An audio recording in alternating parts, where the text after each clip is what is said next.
Welcome to Money Matters with Yinka Delanwa, and we'll be talking about the 5 laws of gold. I will not be using, okay, maybe what I'll do is this. I will quote it from the original statement, but I believe there is a, how will I say it now? There is a more contemporary description of those 5 laws of gold. So, okay. Let's see. Just give me a moment. 5 laws of gold. Good. Okay. So I'm just going to quote the 5 laws as quickly as possible. So, number 1, it says, gold cometh gladly and in increasing quantity to any man who will put by not less than 1/10 of his earnings to create an estate for his future and that of his family.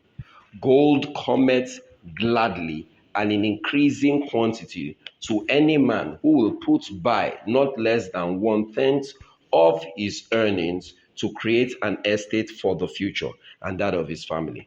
What that simply means is, number 1, have a savings culture that should, as much as possible, if you can, bring it to 1/10 of whatever you earn is yours to keep.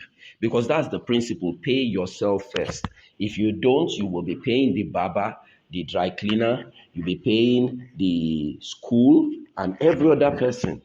You will not be paying yourself. You've got to be able to save some money. There is no rich man that ever arrived at his riches by not saving. Savings is the first foundational principle for you getting wealth.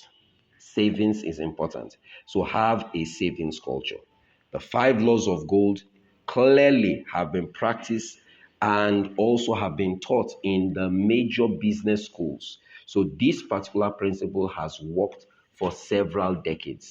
Gold cometh gladly, meaning that it's happy to come, and in increasing quantity. Why? To any man who will put by not less than 1/10 of his earnings to create an estate for his future and that of his family.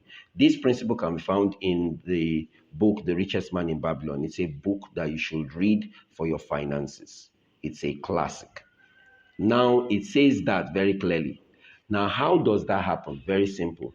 The more you are saving, the more capacity you have to be able to now take positions of investments because you now have the funds. Have you ever been there whereby you saw an opportunity but you didn't have the funds to maximize the opportunity? This particular principle allows you to be able to maximize that opportunity.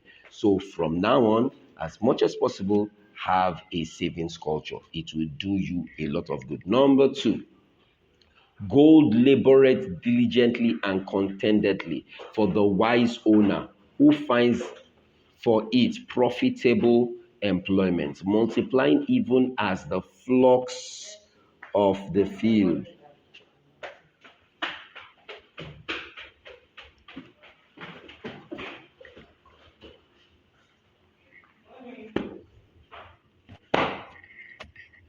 Cancel.